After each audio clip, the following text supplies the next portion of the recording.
Right. It's going to be one of it will be one of those days. It is going to be one of those days. You mic'd up and ready? Mic'd up and ready. Should we do this? Let's do this. Good morning, viewer. Good morning, Abi. Morning, Ava. How are you? Oh my lord, it's going to be a long day. It's going to be a very long weekend. I think. It is. We're going to be so busy, but the weather is fantastic. It is. We are in the most beautiful area of South Wales. We are, through the magic of filming and internet. We could be anywhere. We could be anywhere. But today... I'm going to speak to the lighting tech a second. I think okay. we need to quickly sort that out. Don't smack him again. Oh, wrong one. Ow! We've talked about this. I know, right? If only we could afford a HR department, I'd be in trouble. For so many reasons. This podcast does not condone violence, except where strictly necessary and thoroughly deserved. And even then, you have to apply. Okay. I'll fill out the appropriate forms. Anyway, it is Saturday. It is Saturday. It's bank holiday weekend. It is. And in some twisted freak of nature, it's not going to be raining. I know, that's amazing, right? I know, we all feel a bit discombobulated about this. It's weird, yeah. I think that the whole nation is going to be completely lost, thinking, what do we do on a non-rainy bank holiday? Well, yeah, and also about 6 miles that way, there's many thousands of people in it together. We did see them in town yesterday, didn't we? We did. There's no indication they were going to in it together. No, not at all. No, because they all looked completely out of it. Yes, they did. But they were together. So. Yes, a small group of them wasn't wearing clothes. Were they not? No. Just traipsing around town in bikinis. What about the girls? No, those two. Yes. Anyway, I think we need fortification. I think we do. I think we do need to embark on mission T. Yes, it is our priority. Oh, she starts early. Straight in there with the teapots. Shall I be mother? Please do.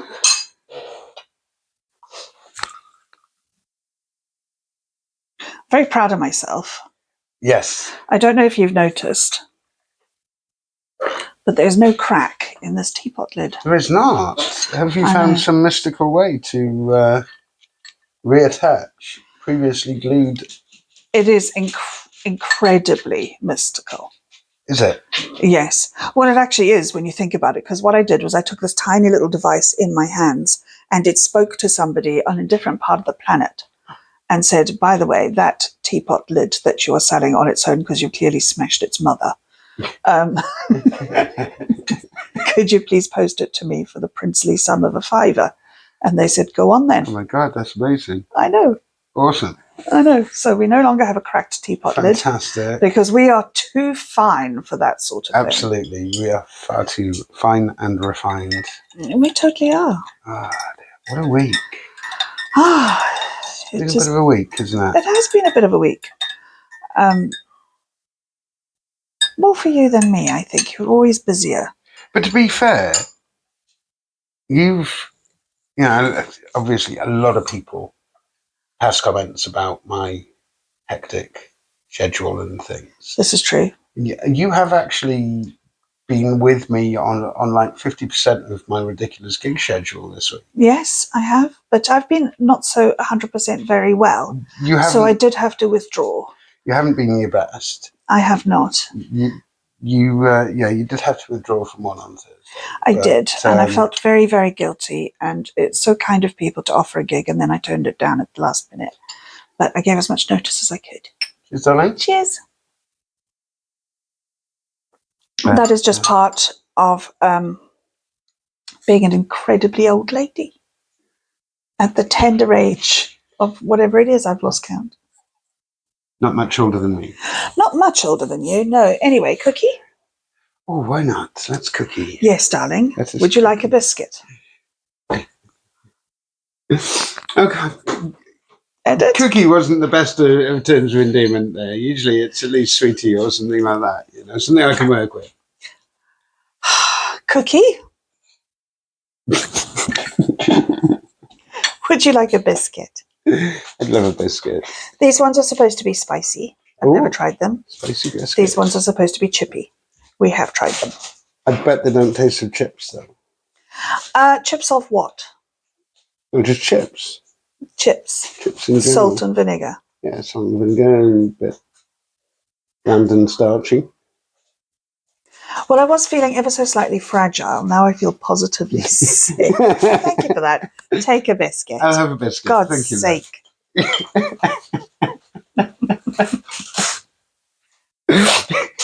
They smell nice. I'll take your word for that. You know how badly functioning my nose is at the best of That is a good thing because, as you know, the screenager, bless her, fell down the stairs earlier today and dropped milk in my shoes. So my feet will smell like cheese. Your feet will smell like a teenage boy's feet. Wonderful. Yes. I'm going straight into the dunk.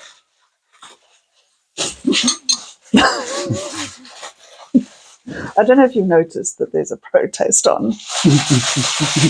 There is indeed. There is. It's not even one of those lovely silent protests, is it? No, the opposite of a silent protest. Oh.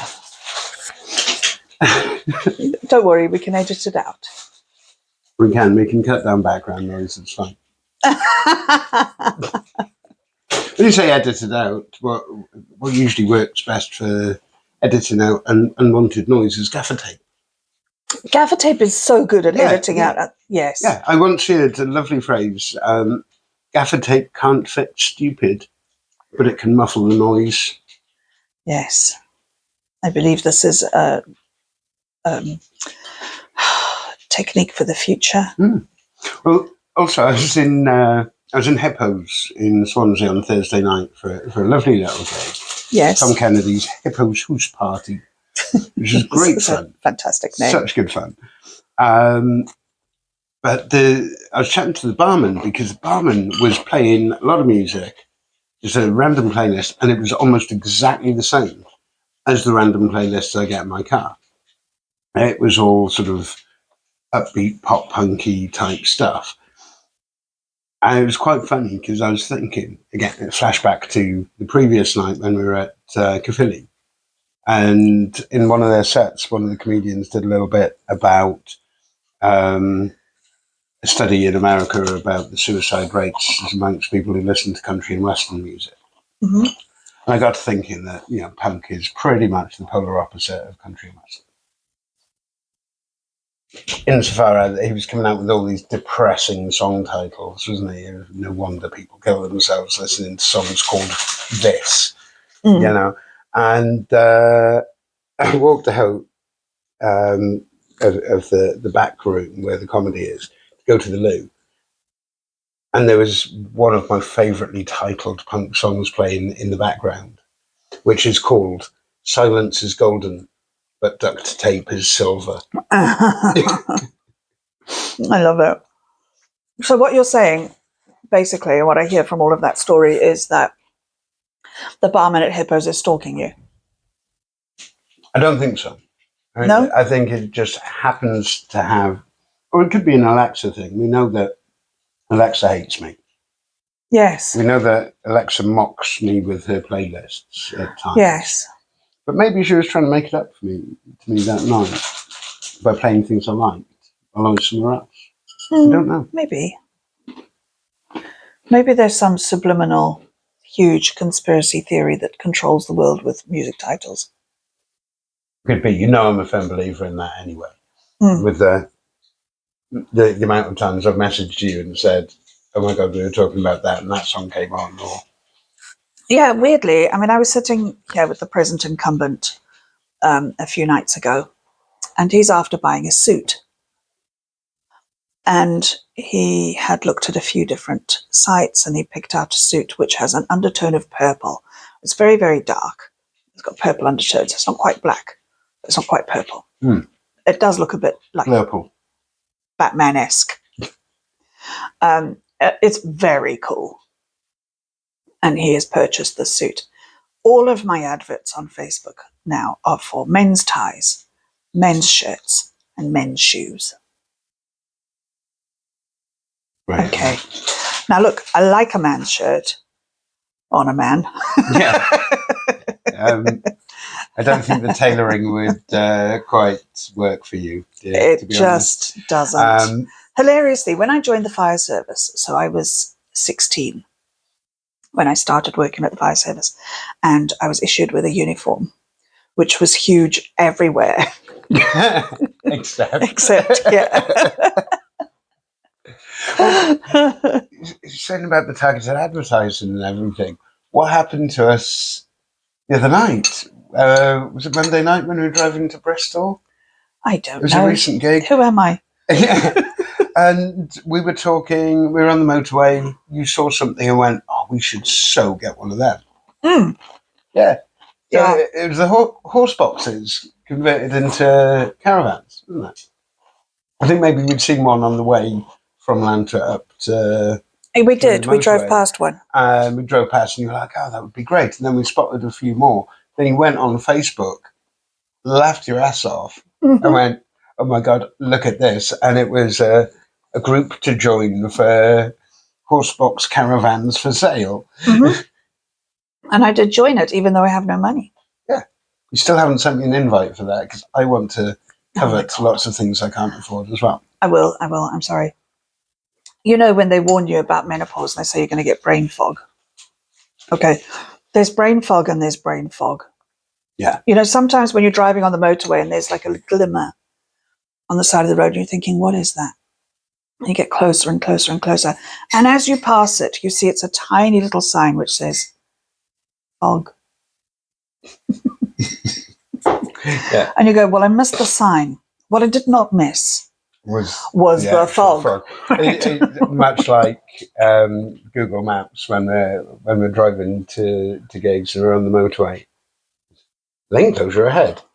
I know. I'm in the only open lane on the motorway right now. Yeah. Don't think you needed to tell me that. Exactly. But yeah, my current brain fog is so intense that I do a little exercise with myself every morning. I try and remember what I was wearing yesterday. And I don't always get it. And it's so strange because it's not that I'm not still smart. I'm still smart. Yeah. My brain is just going through intense measures to hide that fact. Yeah, it's weird. I'm finding it odd. Obviously, I'm doing HRT in the opposite direction kind of thing. Yes. And I'm finding all manner of weird things now. I've got that sort of really scatty memory brain thing going on. The amount of times you think I've got to do this, I've got to message this person or whatever it may be. You pick your phone up and you go on Facebook and look at something and then come back off Facebook and you're like, what even was going on there? We're having snakes thrown in our direction. Thank you. Oh, you have been snaked. Twin snaked, no less. So what I want to know is, first of all, what flavours these are. I'm not super fond of lime-flavoured things. And I believe... After a night on mojito, and you're telling me that? No, I love limes. Oh, just lime-flavoured? Lime-flavoured things. Okay, I'm with you on that with some things. Strawberries. Love strawberries. Love strawberry ice cream. Strawberry milkshake? Oh, no. But that's better than banana, I find. I hate banana flavouring. I think bananas are out to get me. Well, you are. You do have an enmity. Yeah, they're gonna get me. I don't know if I told you, but I was, like a two crutch kind of girl at the moment, and I'm really very allergic to bananas. And I came out of the house and I put my crutch down and I felt a slightly different texture, and I looked down and there was a banana skin outside my door. Right. And I looked at the sky and I thought, no, gods of Acme. Not today. That is very Wile E. Coyote, isn't it? It is. It's like, I did not slip on a banana skin today, but I did take a photo of it and sent it to the present incumbent and said, look, the bananas are getting naked and coming after me. And I felt the thing is that with you, you're more than likely to get some sort of hideous thing from landing on the banana skin than you are slipping on it. Well, yes. When the babies were little, and the health visitor would say it's an important part of their food groups is mashed bananas, and I'd be trying to peel a banana without touching it, because nobody wants to put plastic gloves on every time. I hate single-use plastic. Yeah. And gloves, they're just so bad for the environment, so very bad. And there's probably not many that you could use that you wouldn't be allergic to. Not allergic to latex. It's really weird, because that's a banana thing, isn't it, usually? If you're allergic to latex, it's usually to do with banana allergy, someone once told me, or vice versa. Don't know. Banana allergies are rare. They're not way up there. Celery is more of an allergen than bananas. Oh, I have heard that's quite... Yeah, but I recently discovered I'm allergic to watermelon too, which is very strange. That is odd. Yes. Some random stuff there. Yes. It was very funny because I went to an allergist, like an actual doctor in allergies, and they scratched my skin and put the serum on, and every single one came up, and he's like, I've never seen this. And I said, well, I think I might be allergic to the needle. And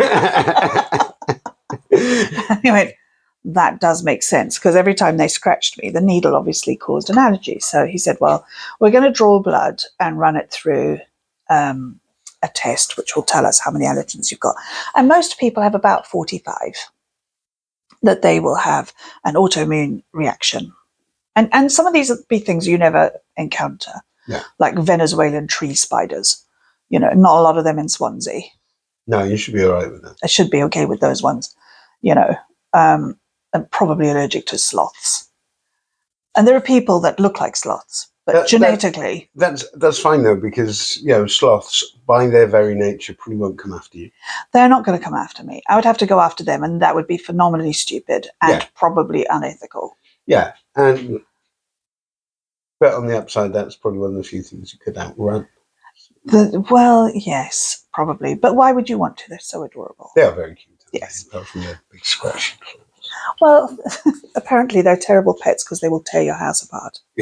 But anyway. Because so many people think of having sloths as pets. They do. Like, people think, there's a sports team in the US, I forget where, that got one as a mascot, and it just tore up the sorority house, like literally ruined it. Thousands of dollars of damage. Hello, sweet baby. Anyway, where was I? What's my name? Yeah. Can't remember. Oh, God. Oh, yes. So they ran my blood through the testing. He came back to me and he said to me, you're quite famous. I was like, am I? Last. Thank you for noticing.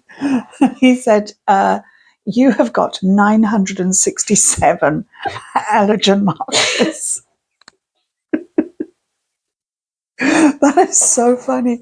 And he said, and your biggest allergen markers are dogs. Thanks, Loons. And cats, obviously. But yeah, domestic fluffy animals with dander. I know. I'm sorry about it. I didn't mean to be allergic. So yeah, dogs and cats. And then trees, all of them. all of the trees. All the trees. All of the trees. Did the 967 just include trees, or did they include every species of trees? No, just trees in a single. Groups of trees, deciduous trees. Okay. Yes, and coniferous trees. But I knew that because I used to have terrible allergies to Christmas trees in the house. We now have a plastic Christmas tree, but it's not single use. That's okay. So I feel ethically better. That's fine. Yes. So that's the second. Yes, I know. And then the third theme. Mother. Oh, go on then. So the third set of allergens is a little mold that lives in house bricks. And at that time, I was It's living amazing. in a little house in a forest with a dog. So, so anyway, sugar, Honey, would you like a lump? always. We got it that time. That works. Yeah, Oh, we're works. so good at this. Much But better we are leading. that unstoppable. Unstoppable. time. No, at the moment, this morning, I think we're almost unstartable. I know, I'm practically comatose. Dear. And through no fault of our own, we did not get helpless sleep. Oh, we were so good. And you know, one of the things I love about the English language is any word can mean drunk. Yeah, Last night we got trolleyed. yeah. Don't you think so? Completely and utterly tonto by the end of it. We were absolutely wheelbarrowed. Yeah. I've got a wheel theme, obviously, in my head. Yeah. I think wheelie bin is a bit too close to that, but that works. It works, but we don't want it to. But no, Yeah. I mean, we were butter knifed. I was so elevated, to be honest. Yes. That is true, actually.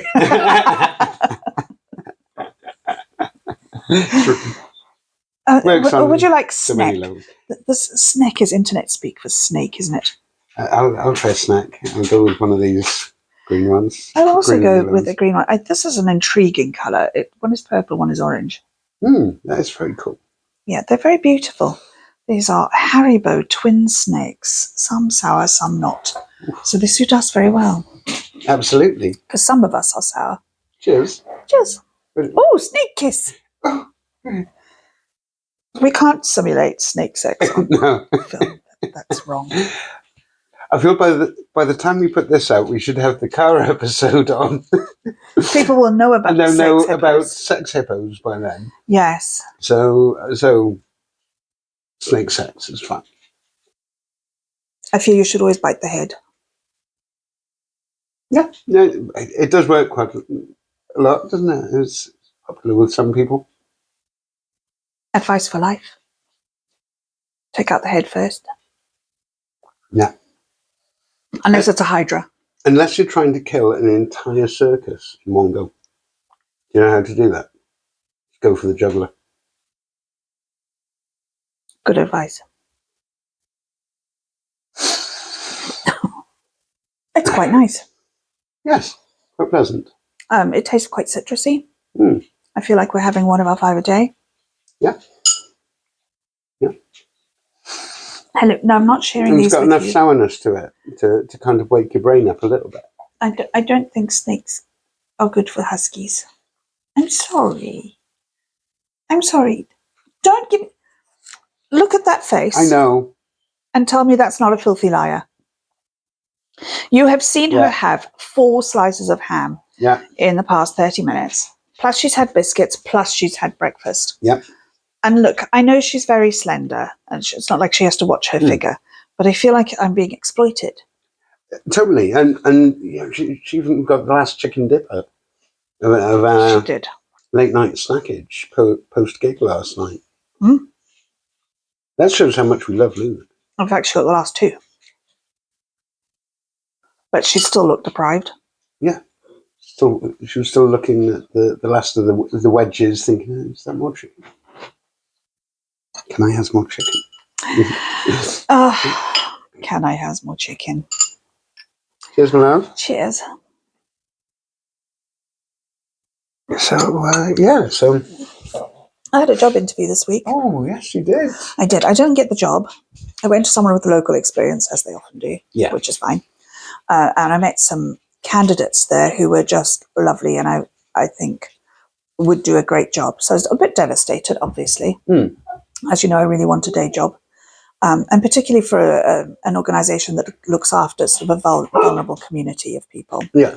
So I would have loved it, but we, as candidates, we spent the day together, and obviously, so you can see that any one of these other people would have been a great match as well. Yeah. So that was all fine. But it was so weird because in the middle of the interview, one of the panel came up to me during a sort of a downtime and said to me, "You're so familiar to me." and I'm just wondering where I've met you. And I said, well, I do get that a lot. And she said, just one of those faces. And I was like, mind you, how would I know? Yeah, I'm exactly. totally face blind. I have no idea. Yeah. But I just smiled at her, and then she said, oh, no, I get it now. You're that comedian. And I was like, maybe I am a little bit funny. Maybe sometimes. And she went, oh, no, she's really good. And she turned to the other one. She said, oh, you should see her. She's really good. She's really funny. And I was like, yeah, I am. And then the CEO came over and said, just a question. If you're a comedian, isn't that a conflict of interest? I'm like, no, don't worry. I won't be funny at work. Sorry, I just checking your alarm. That's okay. It looked like the light was off before.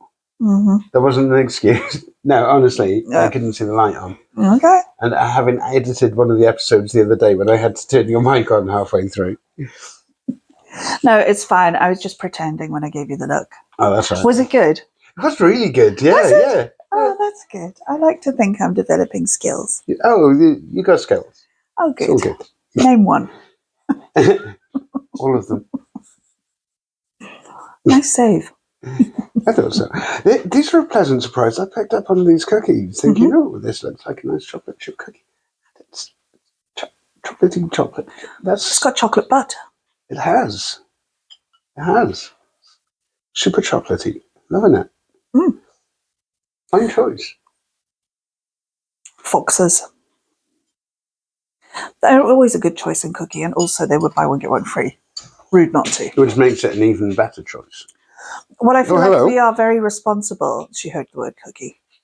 We're responsible in today's economic climate for saving money where we can. So if there is a delicious snack that is buy one, get one free, and you don't buy it, I feel that's economically irresponsible. Completely. That makes sense, doesn't it? Yeah, totally. Totally. You have to sometimes think, no, was I going to buy it? No. But do I get more for the money I wouldn't have spent on it in the first place? Well, yeah. Go on, I'll have it. I do know somebody, though, who, if she goes and buys something and it's 50% off, so she's saved £50. So she buys it, saving £50.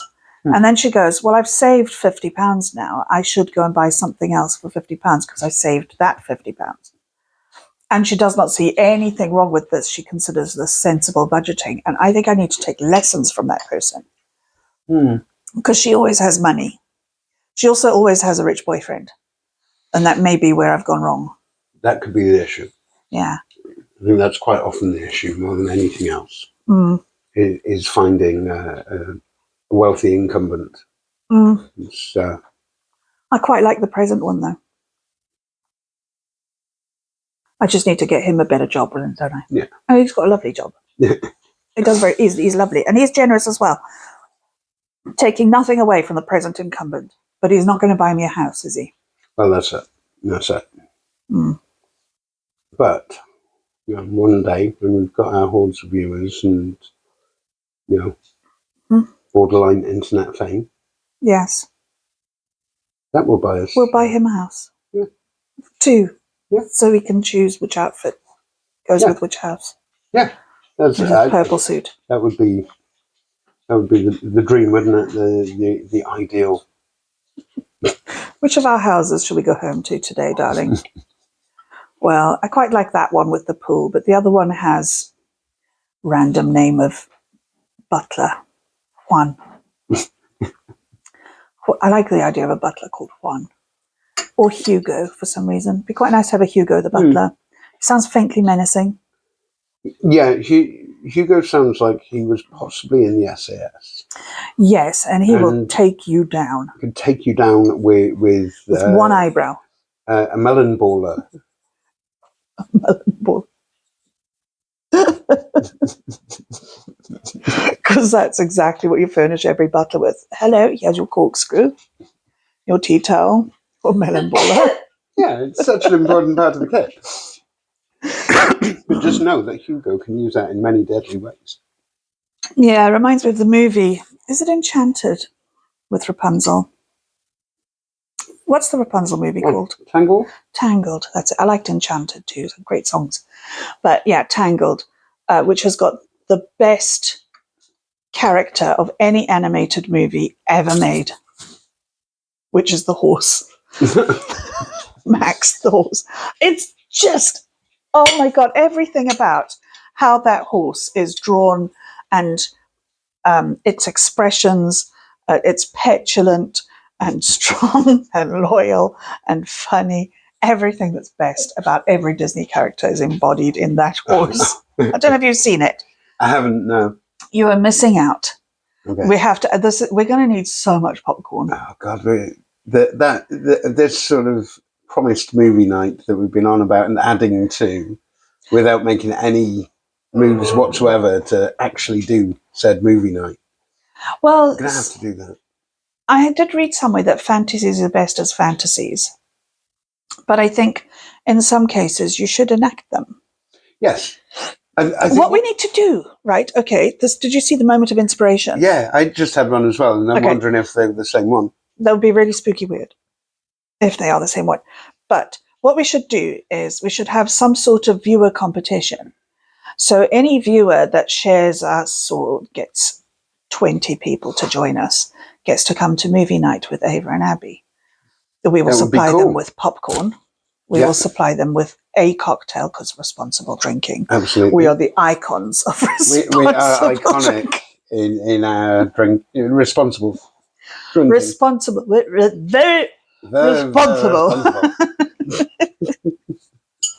I'm not as think as you drunk I am. I'm just not as I am. Okay, that was completely different to my idea. Okay, right, go, shoot. So my idea was actually combining, if it works, combining two of our ideas. Okay. And having movie night. Yes. Oh, not combining them such. Have the movie night. Yes. The day before the garden party. Oh my God, so we look wrecked and bedraggled. Let's schedule it in the rain. I think realistically, I don't think we'd get overly. We might actually get overly wrecked watching movies. I've met us before. You could I think do that. Any time that you're distracted and drinking, I think it can be ruinous. It's different if you're paying for drinks. Yeah. Every time you take a sip, you think, well, that's 47 pence I've just had. And I mean, I had a large glass of just a simple Sauvignon Blanc in a restaurant in Swansea the other day. And that glass of wine was £13. I could have bought 2 bottles of that wine from Aldi. And let's face it, that's where they got them. More often than not, yeah. And that said, I was in Bristol on Tuesday night after my gig and went to meet up with and have a couple of drinks with the lovely Angie. And I was in the bar, message there, I said, what are you drinking? She said, red wine. So I got a large red wine and a pint of alcohol-free IPA. And it came to £10.50. Well, you know, that's quite impressive. That's not too bad. Yeah, I'm impressed by that. Because when we were in Bath, and I said, would you like a drink? And you said, yeah, Diet Coke. And I, cavalier attitude, swan off as much as one can swan on crutches, to the bar and ordered 2 Diet Cokes. And that was £11. Yeah. £11 for 2 Diet Cokes. When we got to the bar, or the venue last night, I went to the bar and I said, I'll have 2 Diet Coke. She's like, Pepsi Max. I said, okay, yeah, fine. Pints or halves. I said, hang the expense, we'll have pints.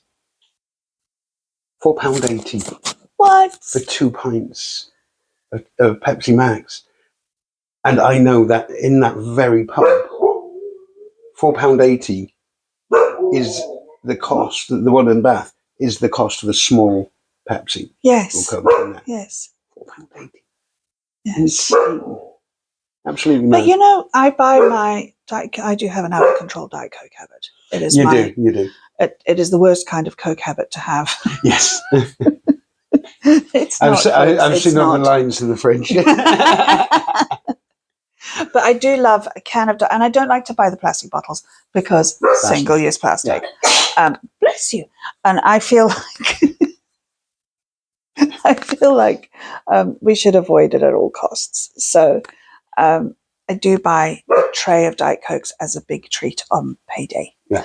And there's the 24 pack that I get from Iceland because I'm a mother. That's what you're supposed to do. Yes, absolutely. But, they deliver it same day. It's absolutely brilliant. Delivery services of groceries in this country have just transformed the ease of my life. It's fantastic. So I send them a little text saying, I would quite like some Diet Cokes, please. And if you buy 3 of the trays, your can of Diet Coke comes out to about 28 pence. And I just, 28 pence. Yeah, it's nothing, is that? And I am perfectly happy to pay 3 or 4 times that for that same Coke can somewhere else. But we went to Mumbles Beach, and that little Coke can is £3 at Caswell Beach. It's mad, isn't it? At the little kiosk there. £3 they want for. Yeah. And you know that because they're buying them wholesale, maybe they're not, they don't have a lot of storage. But even so, I think a healthy markup is important for the survival of your business. Yeah. Yes. And they have overhead and they've got rent and they've got business rates. And you know what? Councils screw businesses over with their business rates all the time. Absolutely. But 10 times? No, it's insane. Utterly insane. Yeah. I mean, we had a little serving of chips. The screen engineer and I went on a little walk and we were going to share a little serving of chips, massive treat, and a Diet Coke, and the bill's £7.50 for those 2 things. And you think, okay, this is all very well, but businesses are struggling to survive, even in that beautiful setting. They're struggling to stay open, struggling to make a profit. Why, I ask you? Because the money that they are seeking from people does not exist anymore. Yeah. And the other month, me and a friend went out. We'd been to one of the bars down the waterfront in Barry, one of the trendy hipster bars. Oh, Cool, had a couple of drinks there. Get you. I know, right? I know. Well, we actually got a table there. You've got to book a time slot. And it was the day I'd been in Newport to get my hair done. Yes. And I was trying to get through Newport traffic because the only time we could get booked in there was like 5 o'clock for 2 hours, something like that. Just about got there in time. I think we lost about 10 minutes on our table, so it wasn't too bad. And then you've got to just, drink, keep the conversation to a minimum and just focus on drinking for a couple of hours. And we're, as often happens on a night like that, actually, I don't want to go home now. Yes. Let's carry on. Yes. So we walked into town to go to Sreyas. Yes. So we were like, right, okay, let's walk. Halfway through the walk, my friend was like, I really want curry and chips. I'm like, me too. We stopped off at a newish chippy in the middle of Barry. And I went up to the counter, ordered 2 curry and chips. And she was like, oh, I'll sort that out now. I said, don't worry, I got this. It was something like £12 for 2 trays of curry and chips. Yeah, just curry sauce. We're not talking substantial, proper curry. Just curry sauce and chips. It was about £6 each. I was like, how did that happen? Don't get me wrong, lovely chips, lovely curry. Left a lasting impression on my very light-coloured denim jacket. It's nearly gone now after much effort. But it was mad, the price there. And then on the flip side, there's some places that we know that we go to that do their best to keep the prices down. And unfortunately, it's annoying. Those who are being quite ethical and trying to keep the prices down for people are the ones that are still struggling. Yes. I know today, which won't be today by the time this goes out, it'll be about 2 months' time or something. Like today at Sreyas, she's doing a £1 menu. Wow. So she's made up 100 items each of a set amount of items. And all of those things on the menu are £1. To do it as like a loss leader type thing. Yes. Whereby, people will go in and think, ooh, cheap stuff. And hopefully spend more money. Yes. Whether that works or not is another matter. Well, I think it does work because people do. It's like honesty boxes work, don't they? Yeah. People will pay for things if they perceive a value. Yeah. And even someone as financially strapped as I am, if I'm getting value for what I spend, I don't mind spending it. Yeah. If I have it, I will spend it. Yeah. And I think there's a balance to be had. There are some places that you go to because they're a destination for you. Mm. There's certain places that I hang out with Mr. Wonderful, and we go to them because they are South Wales beauty spots. And we go there and we look at the things that are glorious and we love it. And when we do that, we are happy to spend a little bit of money on a coffee. Yeah. But we're not going to go back often because they have exploited us for their view. Yeah. And that's fine. In some businesses, that's fine. Positioning, I think businesses should know where they are in the market and then market as such. We, for instance, are completely fine. We're very high class. We're exceedingly exclusive. Absolutely. Okay. There are other podcasts out there who are not as exclusive and not as fine. And you know what? They are completely different to us and they will serve different people. And that's great. Yeah. We focus. This looks like I'm taking myself seriously, doesn't it? But we focus on providing a highbrow experience. Absolutely. So people will pay more for us when they do pay for us at some point. They will. They will. And they will feel like they have had good value for them. Yes. Although I'm a little discouraged because I don't know if you know this, but the delivery guy recognized me.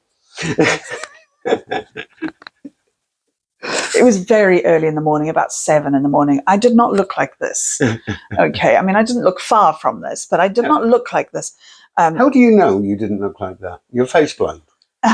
I know, but I still recall looking at wake up in the morning, put them around, like, no, oh, I think that's me. So I had not gone through my morning ritual of facial terror and panel beating and various other repairs. So the hair was everywhere. I was wearing a dressing gown and there was no face on apart from yesterday's raccoon eyes. Okay, so I was not looking what you might call my best. In fact, I was looking close to my worst because I'd woken up in the morning and my household was in such a state that there was no milk and no eggs. And I was just, thank God for delivery services. Yeah. And this wonderful, intrepid hero of a man came through snow and blizzard, rain and hail to bring me my bag of groceries. Actually, I mean, I sound mocking, but I appreciate them so much. Bless them all the way through from the top of their heads to their toes because they come out in any weather so I can have stuff. Yeah. And I totally adore them all. Yeah. Apart from one, she's a bitch. But all the others. And he came to my door and he knocked on the door. I got this confused. This is not a confusing role. I was in the house. He was not in the house. He knocked on the door. This is not complicated. Why can't I get it right? What is in there? Anyway, so you made that one. That's not on me. So I open the door and he goes, "There you go, thank you." And I said, "Oh, thank you." And he looked at me and he goes, "Oh, you're that funny lady." I was, "Oh, well, yes, I am."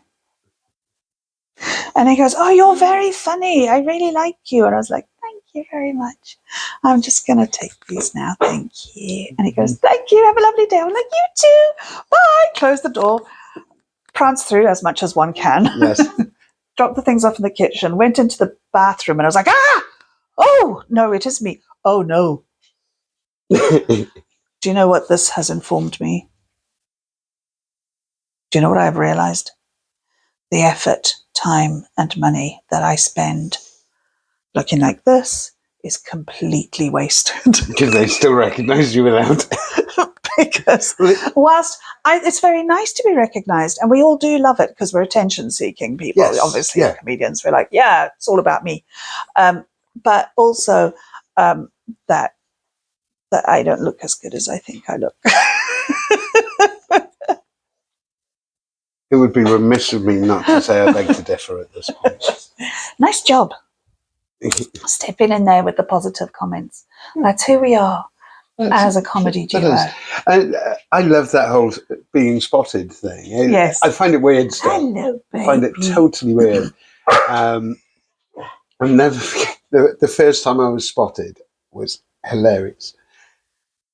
And I'd literally only done about 3 music open mics down the local place. I was in B&M Bargains. B&M's in because you Bury, go to all the we go finest to the finest establishments. Yes. I even remember what I was in there for, because it's. Let me guess. Barbecue tongs and lavender sachets. No, You surprised me. you were quite a long way off. I was actually in there on a Sunday morning.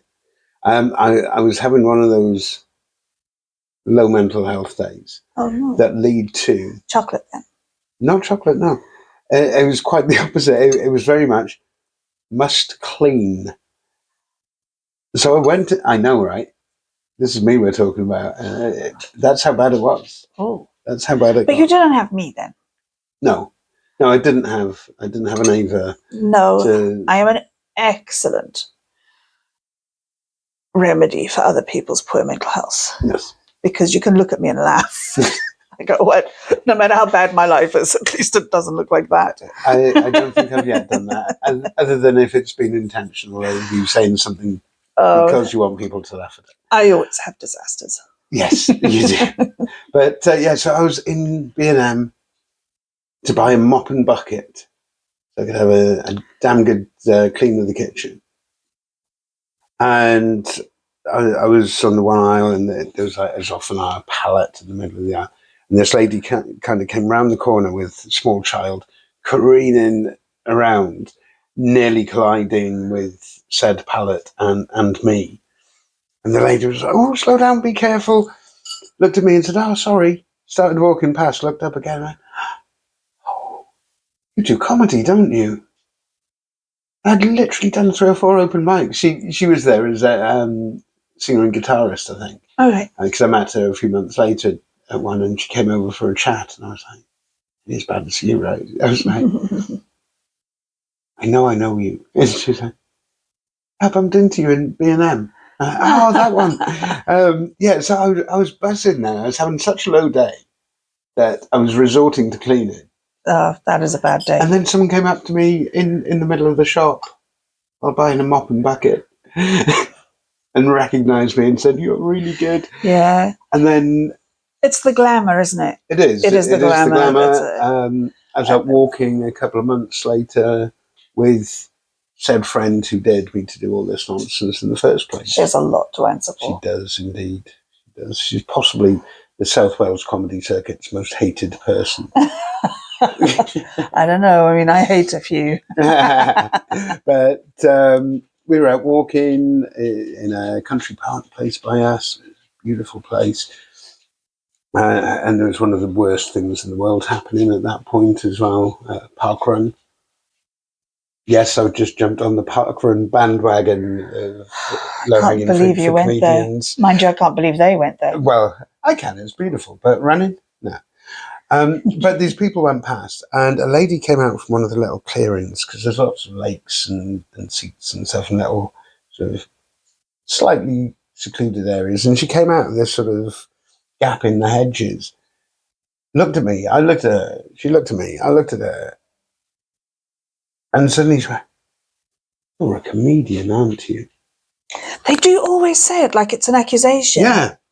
Like, you think sometimes you would say to someone, "You're that murderer, aren't you? Yeah. You're that woman that was on Facebook for being mean to all her 11 children. Yeah. And you're a comedian, aren't you?" It's like, oh, I suppose I am. It would have been around July time. I know this because it sort of fits in with the gigs she'd seen me at. Because I'd remembered then, we started talking, and it was the first ever gig I did at Sydney and Eden in Bristol, and she was sat outside. There was a spare chair at her table, and I was like, "Oh, do you mind if I sit here? Do you mind if I smoke?" Got my notebooks out, started going through. She's like, "Oh, what are you doing?" So I said, and she ended up coming. That was her first ever comedy night she'd ever gone to. We've been chatting out there. She's like, "Oh, I might stick around for that. That sounds fun."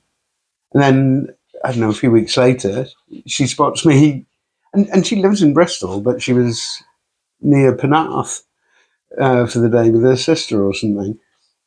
But it's all these other ones. Morrison's, someone saw me coming out, they were coming out, I was going in. Last month, I think. She stopped and looked at me and went, "I've seen you. You're funny." Yeah. You're very distinctive in your looks. I think you're easy to recognise with like the wild pink hair and things like that. And I think maybe. people like me are less distinctive, but people recognise the crutches. I don't know. I think you are distinctive in your own right. Most of us are. I think as comedians. We're unique. We are. But I think we're more interchangeable. I certainly, I mean, I used to have teal hair. I did it as a pride thing. One of my daughters said that people who support Pride had rainbow-coloured hair. So I did rainbow-coloured hair. I totally loved it. I kept it for months. But then I went to a job interview for quite a serious job. And the agent called me up afterwards and he said, they liked you very much. They thought you were a breath of fresh air. But they thought, what did he say? They thought I was possibly a bit too much to handle. And I was like, well, first of all, I wasn't expecting a lot of handling in a corporate job. But secondly, do you think it's the hair? And he went, yeah, I think it's the hair. So I coloured it chestnut brown. And I did get the next job I went for. Isn't it sad? It is. It is sad. But I think the thing is that, actually, this is going to be a really good topic to talk about. Shall I replenish? Shall we recharge? We shall replenish. Yes. And then I've got a topic for us. Okay. What, we're not just going to talk nonsense for a half hour? I think we're going to direct our discussion. For a change, we will have a directed discussion. Okay. What we may need to do immediately after turning off the camera is write down what I wanted to talk about. Yes, let's do that. Before we forget about it. Okay. All right. I'm on it. Right. I'll get a paper. Listener, stay there. Or go for a coffee. Or yeah, go for a coffee. Go and get a tea. Go sort yourselves and out. a biscuit. Do whatever you need required. to. We'll be back in a moment. All right.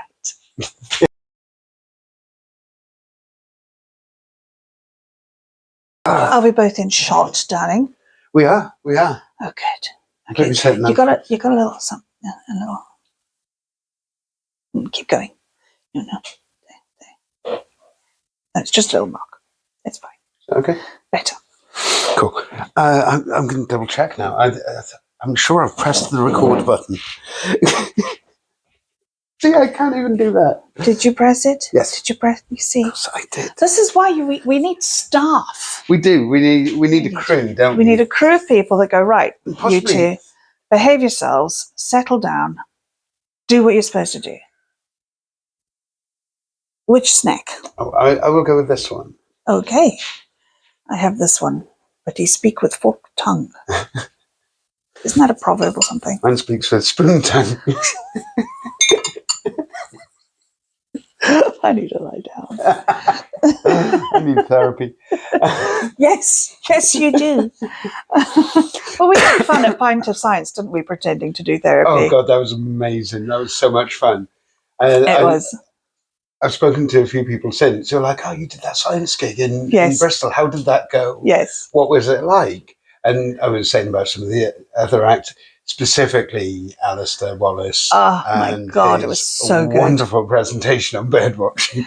I would watch that again and again and again. I am waiting now because he's put out in the groups now that he really wants to roll that out.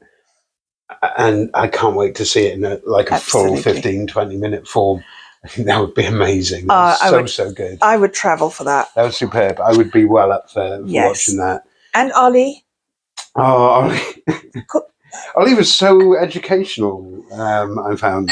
It just goes to show what amazing, wonderful people we have locally who provide such incredible entertainment, crafted so beautifully, just designed to make people howl with laughter, but also learn a thing. Yeah, lump it.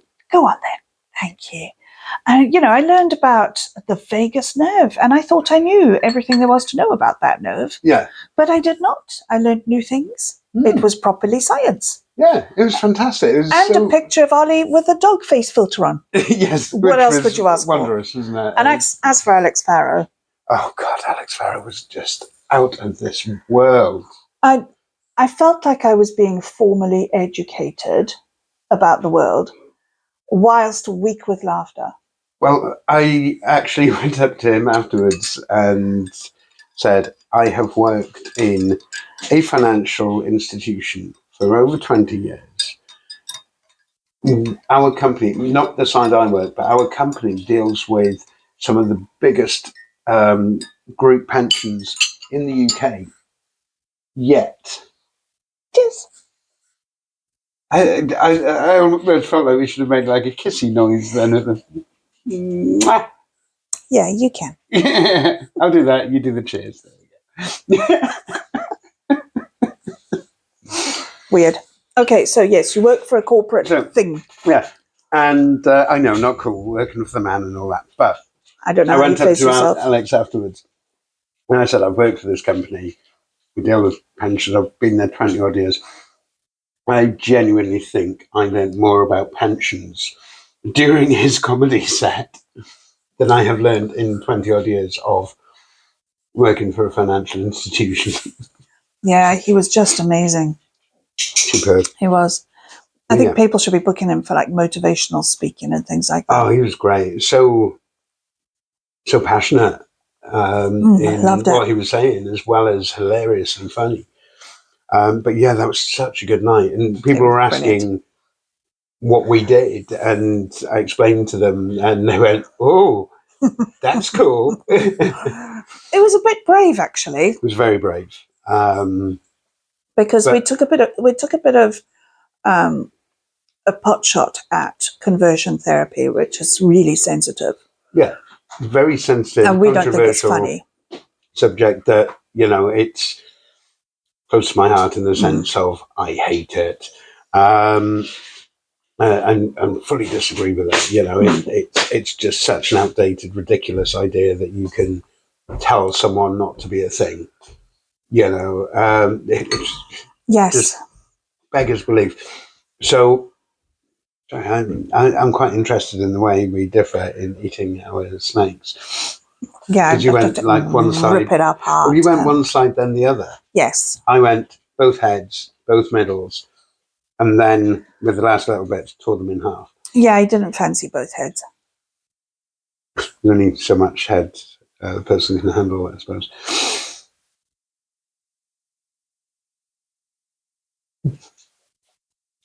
Back on form after the last episode, where you shockingly defeated me and broke me twice, maybe 3 times on that episode. I feel like I've regained my mojo this week.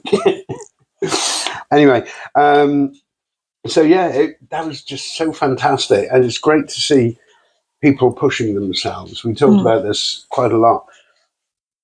When you see these random gigs come up, a couple of months ago, advert went out for it, and you said we should do this. It would be fun. And we knew roughly what we were doing, but we didn't settle on the exact theme and subject matter and everything else until the Thursday before the show was on the Monday. And got that. But then once you've got that inspiration, it writes itself, I find. As soon as you've got that focus on something, my brain certainly runs away with me, and I'm like, oh, we can do that, blah, blah. And we've got this great co-writing method, certainly, where I'll say, I've had an idea, write up 2 or 3 pages, email it to you, and you'll do what you do to it and send it back in about 5, 6 pages. So like Abby has a fever dream. And then yeah. And then you kind of focus it in and kind of Yeah, but it was super fun, and what a wonderful MC Gaz is. Oh, Gaz is wonderful. I Yes. love Gaz to bits. Lovely guy. So yeah, that was really good fun. That was a great gig. But, It was lovely. yeah, so we wrote down the idea I had for something to talk about, and then completely segued ourselves because Well, I checked my phone. Yes. And you know when I said that all the adverts I get at the moment are for men's suits and ties, I lied. Yeah. I lied.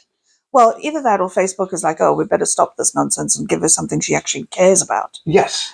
And it showed me an advert for a new pottery thing opening at Urban HQ in Swansea. Mm.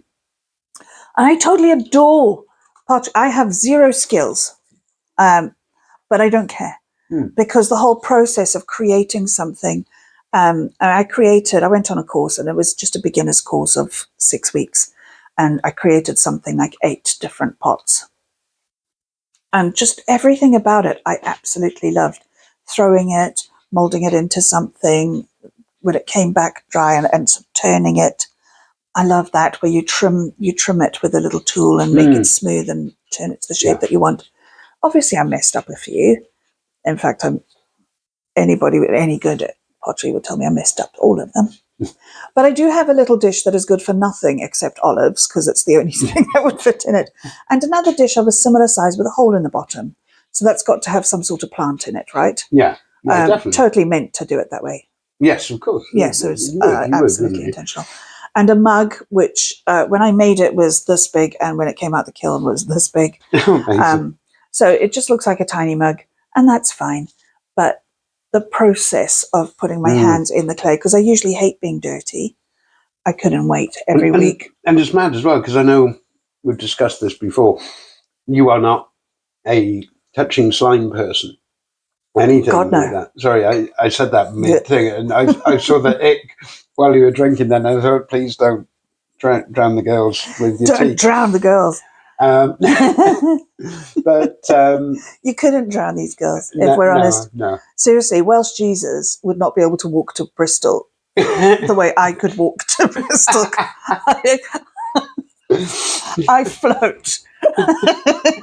I can go to sleep lying on the water. My flotation devices will keep me safe. Titanic, Schmitanic.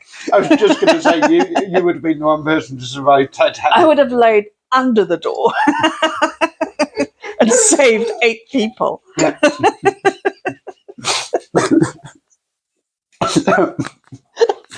Took down the girls. That doesn't count as breaking, because we both ended up. That was just a really fun segue. Sorry. Fine. I started it.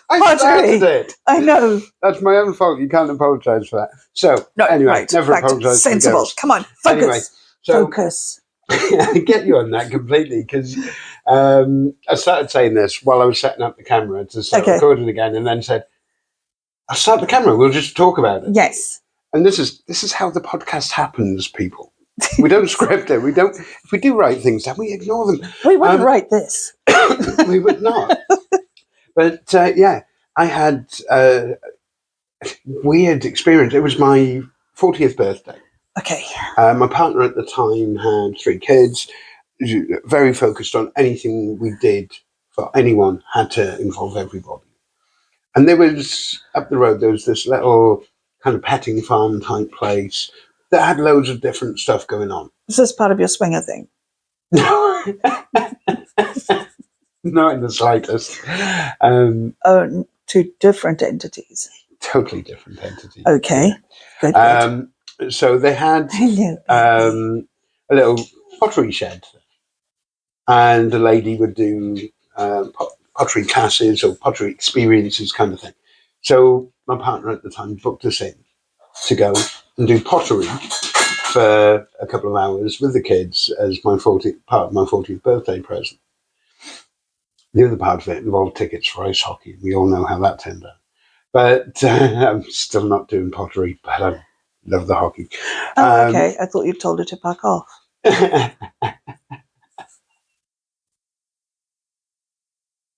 Nice.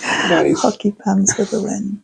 Yeah, I don't know if I should go down the route of hockey puns, because I don't know how many. I don't know. And that's the one. That's the one. But stick with it. Yeah, I will stick with it. Thank you. So we rocked up, and the lady teaching, doing the class or whatever, she was about 10 years or so older than me. Mhm. Very cool, aging, hippie-looking person. And while we were doing it, we ended up having this massive conversation about all the bands we'd seen, which was cool. I thought, oh, pottery people can be cool. That's okay. Yeah, we But, can. subjectively cool, obviously, because they agree with me, therefore they are cool. But yeah, I had a go at it, and she talked us through it all, and I did a pretty good job. Like a lot of crafty, handsy things, I'm usually really, really great the first couple of times I try it, but I don't stick with it because I get cocky sometimes and think, I can do that easy. Let's do it again. Totally foul it up, and then go, no, I don't want to do that anymore. But for that day, for that couple of hours of doing pottery, that was so much fun. It is so much fun. I just did it. I was like, this is actually quite nice, because I'm very much like you with that. You're saying about throwing down the clay in the middle and getting it all started and all that initial process of it. I love things with a process Yes. that you can see how each stage affects the next and everything else, and it's just structured, isn't it? I always say I've got an engineering brain. Also know I've got a bit of an ADHD, OCD brain, and it's really nice to have something that you can just go step, step, step, Yes. and have that whole flow to it. I think that's what it is. It's that it was chaotic, as I claim to be most of the time. It's nice to have something structured now and again. And structure settles the brain, I think, doesn't it? It's such good therapy. Yes. To do something that has a process to it. Yes. Because you just think, you forget about everything else. You're thinking, right, first I do this bit, then I do that bit. And you're so focused on that everything else just bugger off. It's like all the brain fog, all the mess of weird rubbish happening in your life just goes for an hour or two. Yes. And you're focused on that thing, and it's so good. That's why I used to love martial arts. Yeah. It's very much a process-driven thing in some respects. And it was Yeah. all those techniques that you had to, each part of it was important. Yeah. And I think that's always been my thing. I think that's why I love comedy. Yes. Part of the reason is very much that process, and that we know that there's structured jokes, there's the way you construct the set, the way you perform everything else, how everything interlinks. Yes. And there's something calming about it. Yeah, there is. There is. And particularly when it works out. Sometimes it doesn't work and you have to look back at your video and... We didn't cheers these. We cheers the snakes. We did cheers the snakes. Cheers for love. And they're dead now, so more cheers is Snakes required. all gone. Snakes all gone. All gone. No more snake. Yeah, because I think the thing with comedy, and when we start teaching comedy, there are formal methodologies you can use, and I think the secret to being relatable and funny over time. So it's okay to do 5 minutes of the same thing, but you can't do 25 minutes of the same thing. People get bored.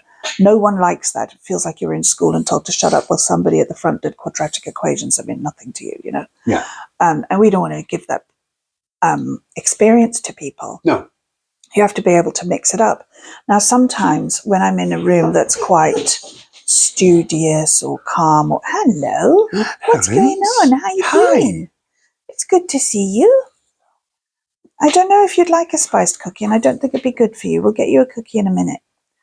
So sometimes you're in a room that's a bit quiet and considered. Yeah. And I had a room like that the other day. There was not a lot of laughing. And it's certainly not a video I would send a booker, because it didn't sound uproariously funny. But I did my set. And afterwards I had people come up to me and say, I really loved that. And I said, I wasn't sure because people weren't really laughing. They said, no, I wasn't laughing, but I was really listening.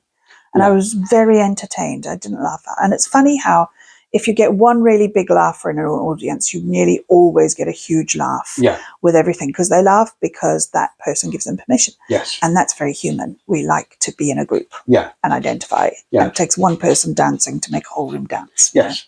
So, but we were at a gig last night, which was at, it was a ladies' night in Newport. Yeah. And if I'd done that kind of gig there, it wouldn't have worked. Yeah. Because it was slightly rowdy atmosphere. People were chatting to each other. I had to really up the energy in what I was doing. Yeah. Use different methodology, tell my jokes in a slightly different way that was shorter, sharper, and get in people's faces a little bit, which I don't always do because it's quite difficult to walk around. But I thought, bite the bullet, get in people's faces, because it was hard for them to hear as well. So be a little bit closer, a little bit more engaged. People can read lips. Yeah. Because that's one thing I learned at COVID, is how much we rely on reading lips. Yeah. You know, and I went to a bar before COVID, before COVID, I went to a bar, and it's obviously had quite an impact on me. And the person who was I asked him a question about a drink, and I said to him, so, in that bottle, what flavour is that? And he turned around and he went, so now because remember the flavor. And I said, I'm sorry. And he went, I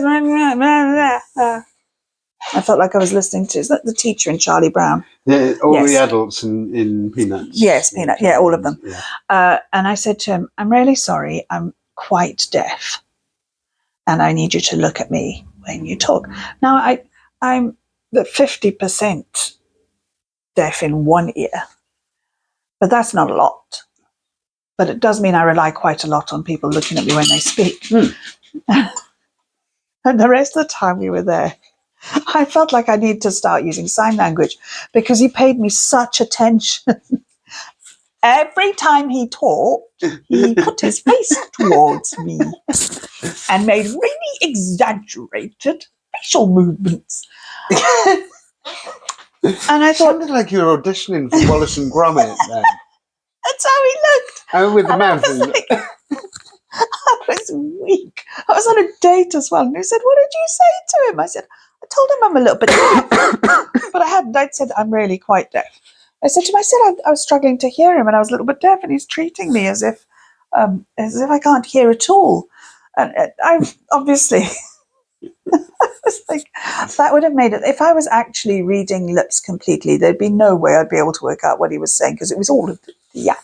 Yeah. Mad, isn't it? I know. And then they went to put masks on everybody during COVID, and we were all deaf then. None of us could hear anything. No one had a clue. No one had a clue. But no one was close enough to smell people, and I thought that was a definite that was a bonus. Yes. That was definitely a bonus. Yes. But anyway. It's funny, isn't it? Anyway, where were we? Where did we ADHD away from?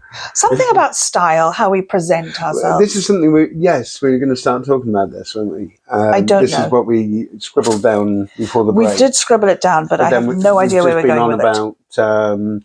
Actually, you're on about delivery styles and everything in different rooms. Yes. And I totally agree. Last night, I did something that I never do pre-gig, and that's I didn't write notes. I didn't write a structure for my set. Yeah, it was not going to be that kind of set. It was never going to be that structured thing, and you were going to have to just pluck things out of the air and maybe have to react to the audience, because they were very, very chatty. They were very engaged in a nice way, most of them, and it was lovely. But you just knew that you were likely to get derailed if you had. Because I'm always this is my list. Yes. Boom, boom, boom, boom, boom. And I've been told a few times to be a bit more random and chaotic. So I'm like, right, okay, so I know my stuff. Wait, only on the stage, right? Yeah. Okay, good. I feel that clarity is important. Yeah, because off the stage, I don't think anyone could handle me being more random and chaotic. No, you're fine. There we go, yeah. Fine. Let's move on. let's do. So yeah, last night I ended up. It was great because I felt comfortable then doing quite a few little new bits, I went outside afterwards on the break and talking to someone, and suddenly I went, oh, shit. She was like, what? Just realised I didn't do big laugh sections that I usually do. I didn't do my bit about dating or Coyote Ugly and exes and all that sort of thing. There was a good load of stuff. And I think when you get to that point, you think, actually, I've got a lot more stuff than I realised. Yes. Which is good, because in a fortnight, we'll be having this conversation. Pressure. It won't be a podcast unless we possibly do it in the car. I don't know. I mean, we're not going to commit to a podcast, but if we can, we will. Yeah. So 2 weeks yesterday, we shall be going up to Derby. Yes. To do the comedy festival, where we will both be debuting 1 hour comedy shows. Yes. Which is very exciting indeed. And not even slightly terrifying. I mean, it's totally terrifying. It's not slightly terrifying. I think my only terror comes from, what am I going to do? I've got a couple of 45-minute videos. I've got a few 30-minute videos where I know I've got different bits and bobs. I do need to find the time to sort of pull bits out of them, and like I've got new sections which I know will fit with existing bits, and it's just the flow, because I've got a start that's pretty established, but then for my longer set, I can either go off in a sort of parallel direction to that, which leads into a whole different section, or I can go the normal way, and it's working out which part of that works best. Yeah. And then how to shoehorn everything back in. Because even last night, like, mid-set, I suddenly realised, I went straight from that bit to that bit. I totally missed out HRT. Well, what? You can't miss out HRT. So in a room full of ladies in a rugby club, you cannot miss out the HRT, can you? No. So pull that back in at the end, and happy days, you know. Yes. It's such a lovely crowd, by and large. They were so engaged. They weren't afraid to laugh. They weren't afraid. And the best bit is when you go, that's it for tonight. Good night, folks. And everyone goes, aww. But we had such lovely feedback from people as well. There was so many people coming up afterwards. And that was great. It was so nice to have that. It is the best thing about femininity. Things like last night. There were some people that didn't agree with other people, and it was chill. Yeah. And after we were done, people came to us and were like, we loved everything about that. We loved how you look. Your hair's great. Your dress is beautiful. God, I just want your shoes. And that is the best thing about girlness. When you get a bunch of women together, and they are supportive and lovely. And don't get me wrong, there are times you get a bunch of women together and they're supportive and lovely, and one of them goes to the loo and the other one goes, have you seen that girl? Have you seen, she's got her ass hanging out of her jeans? Have you seen those shoes? Slut shoes. And then she comes back and they go, hello, darling. And then the next person goes to the loo and they go, have you looked at her hair? She has not dragged a rake through that hair in 2 months. Yeah. Women can also do that. And we need to stop doing that, actually. We need to stop tearing people down. Yeah, I touch on it in my longer sets when I talk about the differences between, learning the differences between being male and being female. We were talking about this in the car yesterday, weren't we? Yes. Do you remember when I said that after I was going out with a present incumbent, and I phoned up a few girlfriends and said that I'd met a guy, and I think, I mean, in the finest way, we met in a pub. And I was quite taken with him. I thought, he's urbane, he's fun, he likes rugby. He didn't rub it in my nose too much that Wales beat South Africa. I mean, this was 8 years ago. Go on then. And he'd bought all the drinks. And I was like, this guy may be a keeper. And so I told my friends about them, like, so, what's he like? And I'm like, he's got blue eyes, and he's very tall, and he's very lean and muscly, and he's funny. And he told me about his son, and we talked about work, and we talked about our views on music and politics and the world and religion and all of this, right? All in one. On that night that we met at about 6 o'clock in the pub, and we talked until past midnight.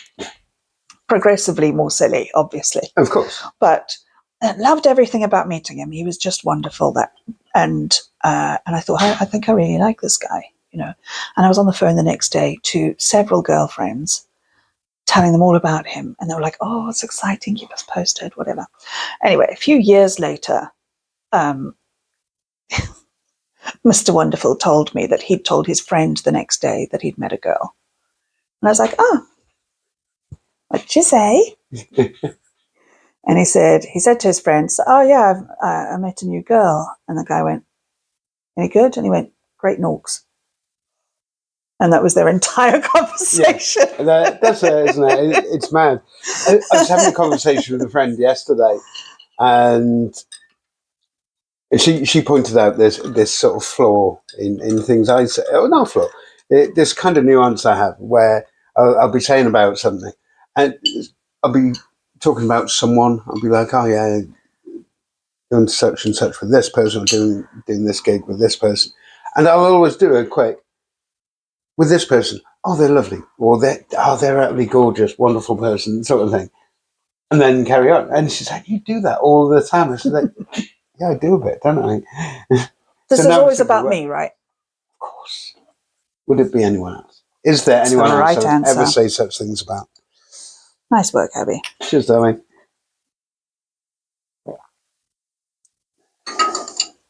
Yeah, the problem is, though, that has nearly bankrupted me now, because most of my friends, obviously, because I say many nice things about you, have instigated the Ava swear jar. So I now owe 6 different friends £37.80 each. What is an Ava swear jar? Well, every time I mention you, I have to put money in the jar, isn't it? Because I'm saying so many nice things about you. But you can't help it. I'm just that sweet. Absolutely. You are.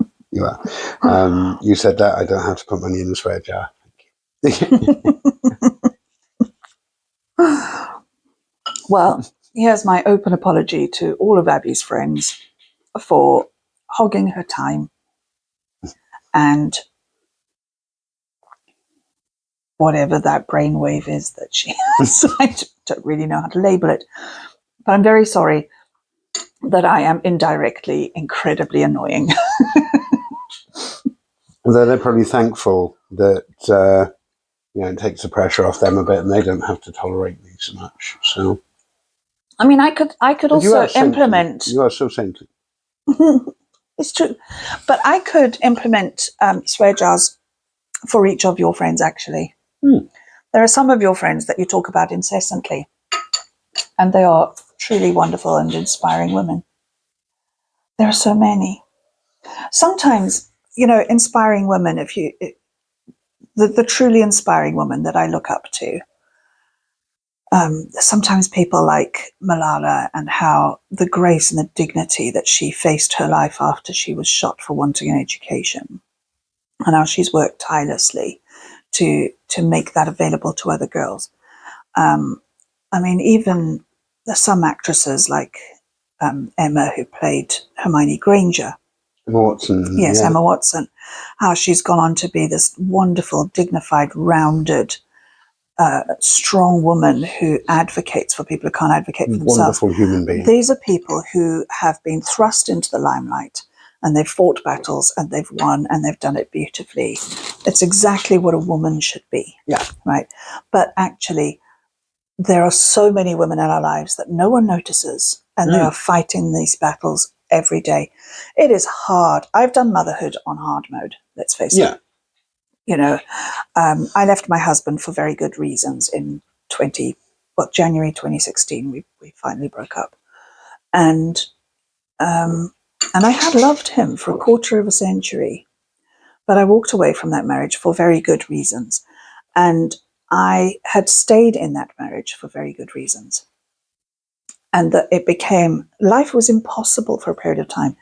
Picking up my children from their various educational establishments, affording to get them places, just being their parental resource for everything they needed. The physical carrying of things. One of my daughters, as you know, was disabled and needed to be carried sometimes, and the physical strength that I was having to use to carry somebody who was as tall as I was. There was zero support from any authorities because they prefer to criticize than support. And I'm openly saying that because, believe me, local authorities are not your friend. And they tried to get involved in our lives in a really unhelpful way instead of a helpful way, traumatizing the entire family. And probably leading in a lot of ways to the breakdown of my marriage. Yeah. So, and they are brutal. They're absolutely brutal. When they think they smell blood in the water, and they just go shark. Absolutely. And they don't care what's there or what's not there. They will, if they suspect things, they just go for you, and they just broke our family down. Fine. Okay, this is all historical. Yeah. But being a single mum when there is no involved dad is really hard. And I know that in later years he did try his best, but he lived away. You know, I brought the family to Wales because I got a job in Wales. He didn't live in Wales, and he saw my daughters when he could. Yeah. But he couldn't always, and that's fine. But that did mean those choices led to me having a really difficult single motherhood experience. Yeah. It is not easy. The hours that you have to put in to keep a clean house and go and work full time and pay childcare and still be cheerful and nice with it. That's it. And people don't see that because, you know, so many people do that to varying degrees. Yes. But they go unnoticed because they weren't in a big movie, made lots of money, then stepped away from the limelight and help people out or started charities, whatever. That's all great. That's wonderful, wonderful stuff. But sometimes the mundane day-to-day, actually, I survived and, you know, didn't kill the offspring is so important. Yeah, and It's people just forget the import. And I'm going to sort of balance this a little bit and say, you know, to lesser degrees often, you know, there are men out there like that. Oh, as well. God, yeah. You know, you were saying about Emma Watson, one of the iconic people for me of current, you know, superstardom has got to be Keanu Reeves. Definitely. One of the most wonderful human beings in the world, if you believe all the nice things that are written about him, which I'm sure are true. I'm just saying that as a disclaimer, so no one comes back and says, well, actually. Well, at this stage in our lives, aware, this is how he looks. Yeah. And the reason he looks that way is because of the actions that he takes, like using the subway, like being incredibly generous. You know, there are people, you know, remember when George Michael died? Yeah. And people came out of the woodwork going, he did this for me, he did this for me, he paid for this for me, he covered this for me. This is the day-to-day heroism. I remember hearing a story not long after that, where there's an interview with Andrew Ridgeley, who had been his partner in the band Wham. And there was one of the songs, I cannot remember which one it was now. It was either an early George Michael song, like Careless Whisper or something, or it was Last Christmas, possibly, that George Michael had written. He gave co-writing credits to Andrew Ridgeley on a few of the songs, knowing full well that if anything were to happen, or not even if anything were to happen, over the years, he would get an equal share of royalties and everything for the writing credits. Yeah. Which is utterly wonderful. You know, really is. It's like such a simple little thing to do is say, oh, yeah, we could, one of us could write the other a joke, or we write a load of jokes. I'd have no issue saying that. Co-authored them, really. Well, yeah, because we co-inspire each other. Yeah, and from my point of view, you've come up with a few ideas for jokes for me. I've done likewise back. Yes. And we've just given each other an idea or a concept that one has then run with. Like when we're in the car and we're talking about how we introduce each other. Yes. I love it, actually. Should we do it? Should we do it? Let's do it. So hello, I'm Ava. a menopausal woman. My pronouns are who, what, where. And I'm Abi, trans woman. My pronouns are what, the, and fuck. That's us in a nutshell. It is. I think. I don't know. It's just having, I think, having someone you can share in success, sharing Yes. the load of writing or whatever else, that creativity is so much more fun with someone else in the room. It really is. I genuinely And so much think more that, possible. yes, and I, we're going to have like this sort of, mutual loving thing going on now. But I love the fact that, I say creativity is easy with someone in the same room. We're not always in the same room. No. More often than not, it can be a voice note. Well, I'm It stopped is off sometimes on a the way voice note, home, yes. or I'll scribble something down on a bit of paper and send you a photo of it. Yes, you do that as which well. I often do in work. I have a lot. I was switching through my documents. I don't know what's going on. Why can't I words? That's what I want to know. I don't know. Words have gone. And I have loads of images of just pages that you've handwritten on and sent me. I've got like a little library of them. Oh, amazing. We'll have to go through them one day because there might be gold in them there, Hells. There might be. Oh, I'm sure there is. I'm sure there will be. Mm-hmm. But like we said earlier, that is seems to be our preferred technique when we're not in the same location, is we'll just write a bit, Yes. send it over, or the voice note or whatever.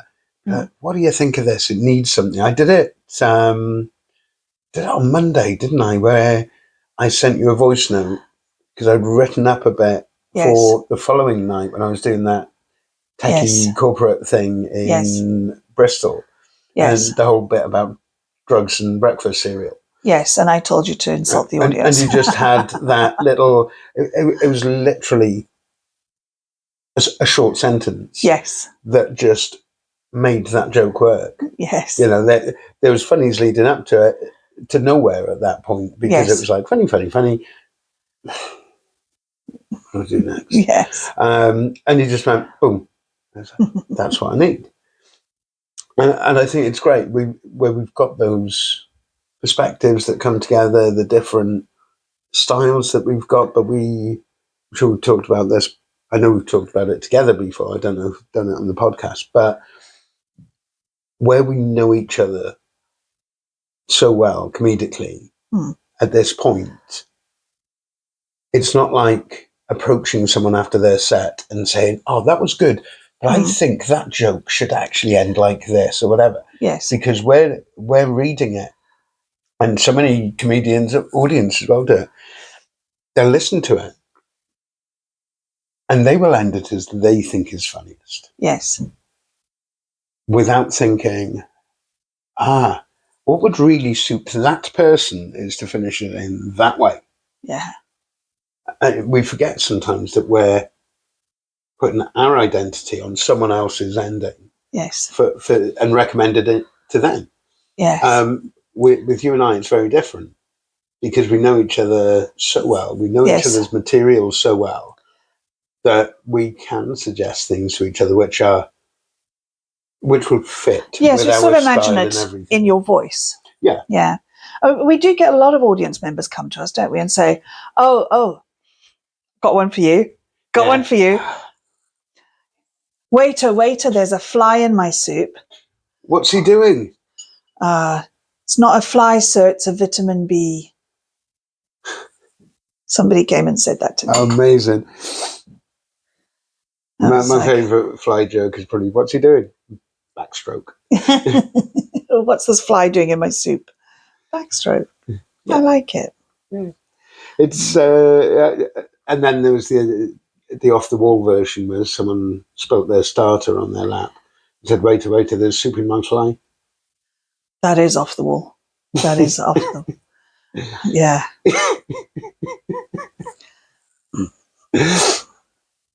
I'm trying to laugh, Abby. I'm trying. I know. But it's so bad. I know. It's so awful. Bad. It's terrible. I love the fact that most of what we come out with on here is not completely indicative of what we do on stage. No, it's not. And as you know, I'm always looking for inspiration. I mean, we saw quite a well-known comedian this week who told a story about himself that I have seen on Reddit in things about a month ago, that somebody wrote that this had happened to them. And it's a very funny story. And I just don't think comedians of that level should take funny internet stories and say it as if it had happened to them, because it does it destroys their credibility in the long term. But we are all inspired by the world around us, and that there's nothing wrong with that. So, and as you know, I went on a Facebook group this week and joined it, and it is called A Group Where We Give Terrible Advice. And that's all it does, is give terrible advice. And I have properly gotten into this. You have committed like mad on that. The screenshots you show me or send me is brilliant. But I just love it. I love it. Should we see what they've got on right now? Yeah, have a look. Let's have a look. Okay. And similarly, like us talking about that, our wonderful friend Jeannie Vowles, she does the whole bit about the "Are we dating the same guy?" groups on Facebook. Okay. There are so many groups on social media and everything that are target-rich environments for us as comedians. Yes. And you could go down those rabbit holes. Some people, that's where they draw their inspiration from, or some of their inspiration from, for certain segments. I mostly get mine from just random conversations. Stuff. Yeah, but we have weird lives, so that we have an advantage through the weirdness of our lives. The thing is, for me though, is a lot of the stuff I'm writing about now is really mundane stuff that's happened recently, or things I've thought about from the past, like I did about the cartoons of the 80s and things, and watching Blue Peter as a kid. I've got a piece I'm working on at the moment to do with based around when did we stop being cool, and that's the bit I started writing. I was like, speak for yourself. Speak for yourself. I'm so cool. You never started. Well, in fact, my kids think I'm massively uncool. Yeah. Which is as expected. Yeah. But my daughter's friends Googled my name. And of course, they Googled their own parents, and there's nothing anywhere on the internet about them. Yeah. But I've got two profiles. I've got a professional profile where I was quite well respected for reasons beyond me in the health service for the piece of work that I did. And there's a lot of that on there, including a newspaper quote where I'd written a risk assessment for an organization which said there is a risk that, and then there's a table of things. Reputational damage could be caused by this, patient safety could be affected by that. And this journalist had gotten hold of that document, which is a public document, and wrote, according to Ava da Costa Maya, this organization is experiencing reputational damage due to this. I was like, no, don't misquote me. It's in a risk assessment. Everybody knows you write it like that. Anyway, but also my comedy profile is on there as well, and my book that I wrote, which is called Choose to be Excellent, even when everything else sucks. It's actually not bad. I should give you a copy. It's really good that you mentioned that, because that wraps around to episode 7. Okay. When we had Mally here with us. Yes. And you started a segment with shameless plug, and then as we do, ADHD AF. Yes, we went and off. You never even mentioned writing the book, let alone the name of the book. I'll give you a copy. My favourite bit about it is the page at the back. Anyway, right. So, terrible advice. Question. My boyfriend sleeps with his eyes partially open, and it is freaking me out. What do? First comment. Change his name by deed poll to Metallica. Do you understand that? I do not, but I know you will.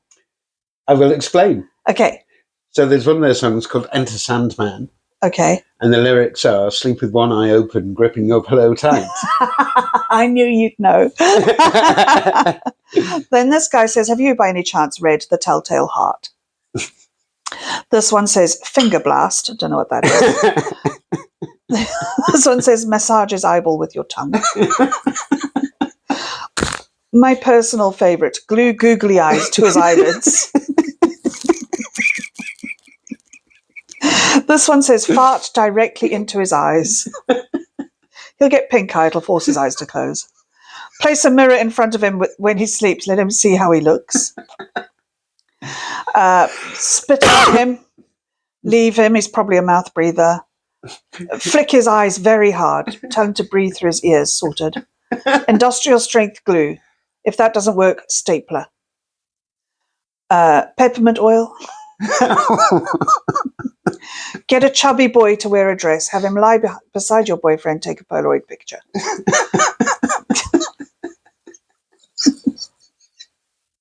Cut off his foreskin and make 2 eye patches. Too far, my dude. Too far. That's a lot of foreskin. Piss on him. Gaffer tape. Again. Like the gaffer tape. Not sponsored by. One of them says, leave him. Fuck that. Yeah, there's so many possibilities. It's brilliant, isn't it? Paper bag. The old wrestling eye poke. That's not your boyfriend. That's a witch. Witch. Get out, witch. Oh, talking of wrestling, actually, that little wrestling eye poke reference. This one just uploaded a picture of a crucifix. But there we go. My favourite Facebook group of the week. Oh, fantastic. Terrible advice. There we go. And you know my one. Somebody said, broken my finger, what do? And I wrote, pick your nose with your second favourite finger. Because I'm amazing. all heart. Yeah, you are. You are. So much heart. That's not food, that's mostly heart. It's all heart. It needs space. Yeah. Cooling tanks for your heart.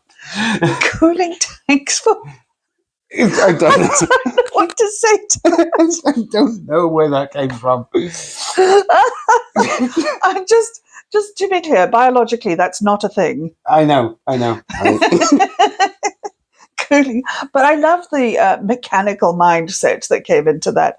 Right, there's a working pump. It's going to need cooling. Absolutely. Oh my God. Yeah. So, breathe. No, I said breathe. Yeah. No, I needed to stop choking so I could. Better now. That's okay. I'm glad you had a project plan in place. Yes. A sort of step-by-step guide Mm-hmm. to restarting and breathing. Excellent. Self-resuscitation. Yeah, absolutely.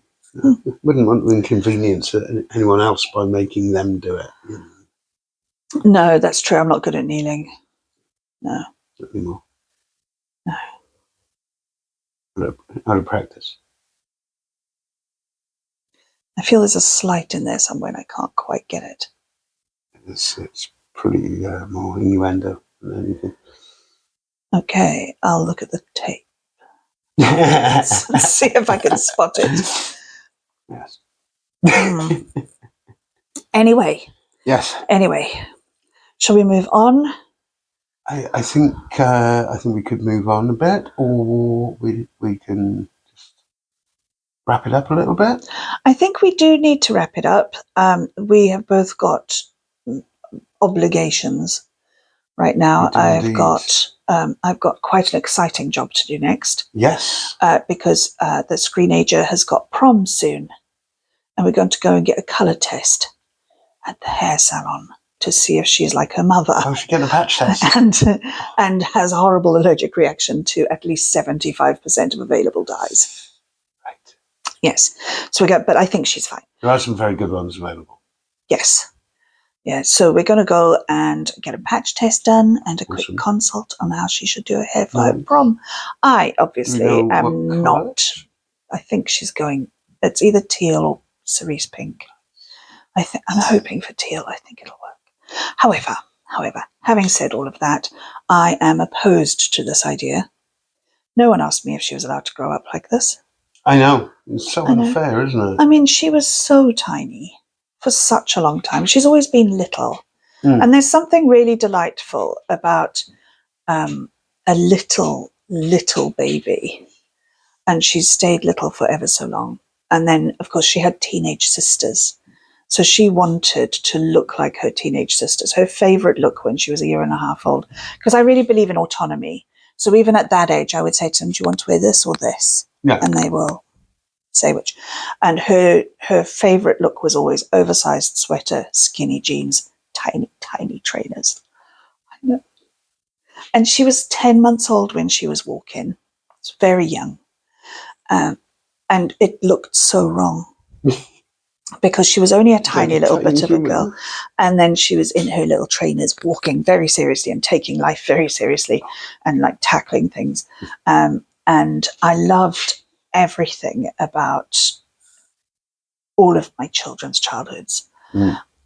They constantly amazed me with their thinking. And I raised them to be headstrong and opinionated. That's what you call an own goal. Yeah, totally. Because it is a goal and it still counts. But I was not expecting their independence and opinionated behavior to be directed towards me.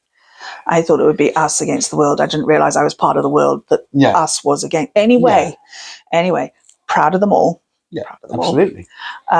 And absolutely not ready for this one to finish secondary school, but into sixth form next year.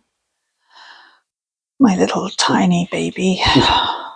So you've got an exciting weekend of prom prep and birthday prep. Yes, there's some hand stitching needs to be done on her dress. The hem, my least favourite job. Miles and miles of chiffon and satin fabric to be hand hemmed. No. Because like I say, she did everything right, but she didn't really grow.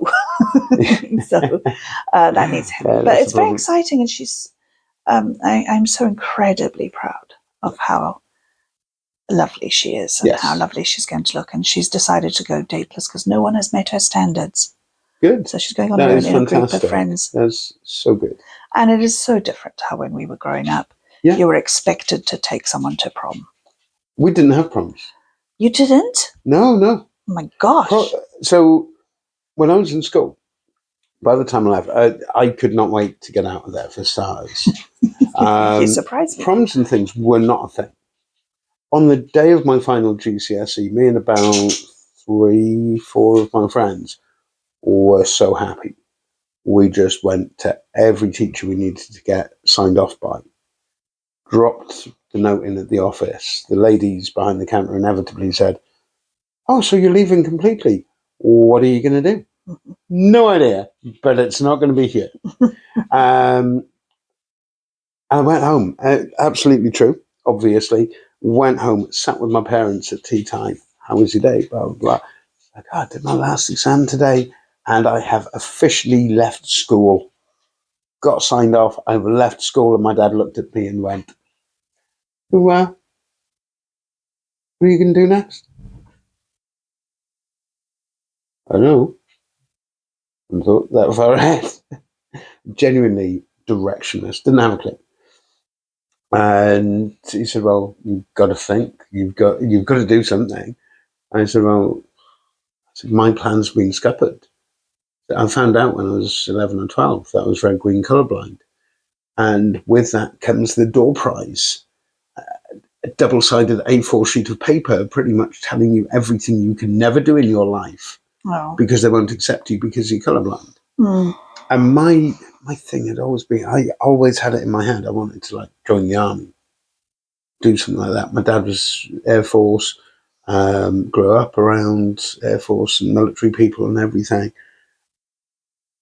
And I thought, army, cool, badass, shoot guns, but also engineering side of things. I was always quite drawn towards that sort of thing. And I thought, that would be great. And as soon as I was told I couldn't do that because I was colourblind, which I found out when I was about 12, I never made a plan after that. I never thought. So I said, my dad was asking me, I said, well, to be fair, even if I wasn't colourblind, I wouldn't pass the fitness test, would I? But still, I can't do that. He said, well, what would you have wanted to do? I said, well, really fancied Royal Engineers or something like that, some sort of engineering style of thing. He said, well, why don't you try this? Go on a training scheme, become a car mechanic. And it was literally just, I always say it about societal norms, that I lived the societal norms for so long. Traditional masculine roles. Mm. Oh yeah, last night we were in the gig last night near Newport, and I was chatting to a lady who, during my set, someone said, "Yeah, she's not going to give you the wrong answer. She's an engineer." Yes. And we were chatting at the bar afterwards. She done a degree in manufacturing engineering, and followed that with, because I still don't know what I want to do with my life. And of course, I've got my big thing I do about, how was it in my careers section? I don't roll this one out very often. I always say I'm one of those people who still doesn't know what they want to be if they grow up. Mm. Me too. And it's kind of true. But the interesting people don't. Yeah. I did aptitude tests at school, and I was hoping they would say to me, "This is the job for you." And they came out and they said, "Oh, you've got the aptitude to do whatever you want to do, so, Just do it. I was like, thanks, careers teacher. What I wanted was a bit of direction. Yeah. And the one thing I knew I wanted to do was off the table by that point because of parental idiocy, I think is the word. But I have loved every career I've done, and I've done a few. I have loved them all. Yeah. But I don't really know what to do now because I'm old and can I learn new skills in time? I don't know. You never know. I mean, I certainly, some things are off the table. Yeah, absolutely. Like tennis star. Yeah. I just wouldn't look good in the skirts. It's the main barrier. I don't know. I don't think they make them in Ava size for a start. And I wouldn't be able to afford the shoes. So that's a barrier. Yeah, I'd be a terrible shelf stacker, let's face it. Because I would want everything to be exactly right. Yeah. It would take me forever. And you'd only get as far as a certain height as well. Well, yeah, I'm not good with things below knee level or above shoulders. Yeah, it would literally be that kind of... But those shelves would be gorgeous. Those 2 shelves would be beautiful. They would. But it would take a long time. Yeah. So that's probably not the best. I'm allergic to nearly all the flowers. Yeah. So I'd make a terrible florist. We're going to have to make this comedy thing work then, aren't we? Because that's about all the hope either one of us have got left. I'm not good at standing up. And you're not good at standing up. I'm doomed. We were talking about this in the car last night, weren't we? How we have basically given each other permission to say almost anything about the other one, but heaven help anyone else who does it. Yes, I can tease you about being a trans lady. You can tease me about being a crippled lady, and we're cool with it. Yeah, we're absolutely fine with all of it. But if anyone else does, their faces off. It's like in the Michael Keaton Batman movie, the first one, with Jack Nicholson as the Joker. Oh, right, yes. And the love interest in Kim Basinger, or Basinger, depending on whether or not you're American, I suppose. There's a piece with her, he says, we're like Beauty and the Beast. But if anyone else calls you a beast, I'll kill them. I love it. Anyway, we were wrapping up because we've got things to do and places to do. Yes, because you have prom and birthday prep and stuff. Yes. I have to actually make an effort and tidy my car a bit and get stuff together. You do. Because something is rustling in the back there and we don't know what it is. Yeah. It was fighting to get out last night on the motorway on the way home. It wasn't. There were fireworks. But it took us a while to realise that's what it was. It did sound like we were being dive bombed by gulls. It did and I say like gulls because of Alistair. Educated by Alistair. Call back. Go, Alistair. But yeah, I'm going to give that a good tidy, and then I'm off to Derby tomorrow. Yes, you are. Best of luck. Everyone loves a semi. Indeed. Right. There's only one thing you like more than a semi. What's that? Full. Okay. I'll explain off camera. Can you draw me a picture? I can if you need me to. Okay. With that, folks, thank you for joining us and putting yourself through this agony. It's very kind of you. It is very lovely. And on that note, yes, she's been Ava. She's been Abi. And we are absolute savages.